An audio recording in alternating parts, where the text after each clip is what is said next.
शिवसेना जब तक सत्ता में थी तब सबको ये मालूम था कि तमाम बड़े फैसलों के पीछे स्मिता की मंजूरी बहुत जरूरी है।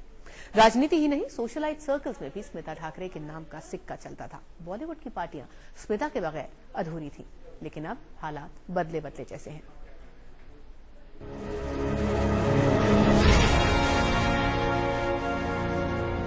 शिवसेना के सर्वेसर्वा बाला साहब ठाकरे की बरगद जैसी छवि के बावजूद अपनी अलग पहचान बनाने वाली स्मिता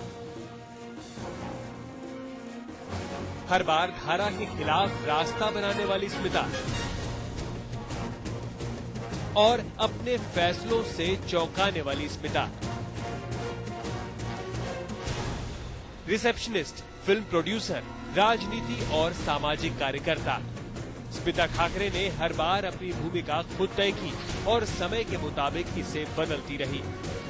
ठाकरे परिवार में स्मिता ठाकरे का सफर शुरू होता है 1987 से, जब वो बाल ठाकरे के दूसरे बेटे जयदेव ठाकरे की सहधर्मिणी बनकर आई। 1995 में बाल ठाकरे की पत्नी मीनाताई और बड़े बेटे बिंदु माधव की मौत के बाद स्मिता ठाकरे के हाथ घर की बागडोर आ गई।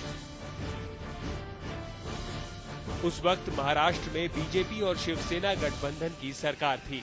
घर ही नहीं, राजनीति से जुड़े फैसलों में भी बाल ठाकरे अपनी इस बहू की राय ले रहे थे। इस वक्त स्मिता ठाकरे महाराष्ट्र की राजनीति में बेहद सशक्त भूमिका निभा रही थी। स्मिता के सपनों की नई मंजिल थी बॉलीवुड।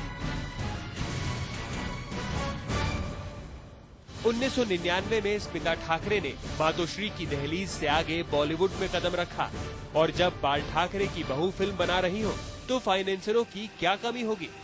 स्मिता की पहली फिल्म हसीना मान जाएगी के लिए हीरा व्यापारी भरत शाह ने पैसे लगाए।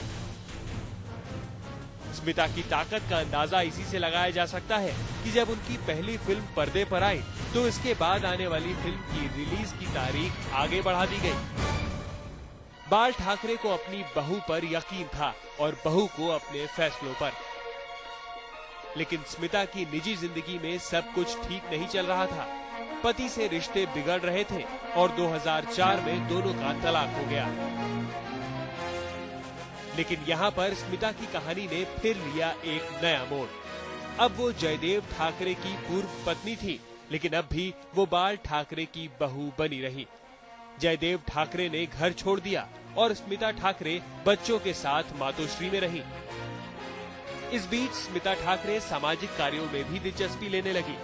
स्मिता की मुक्ति फाउंडेशन के चैरिटी शो में शहनशाह भी मौजूद होते थे और बादशाह भी। बॉलीवुड की फिल्मी पार्टियों की गेस्ट लिस्ट में स्मिता का नाम सबसे ऊपर होता था। तब उनसे मिलने के लिए आईपीएस, आईएएस और शिवसेना के बड़े नेताओं की लंबी कतार लगी रहती थी। सूत्रों के मुताबिक जब उद्धव ठाकरे शिवसेना के कार्यकारी अध्यक्ष बने, तब से पार्टी में स्मिता का शक्ति समीकरण बिगड़ने लगा।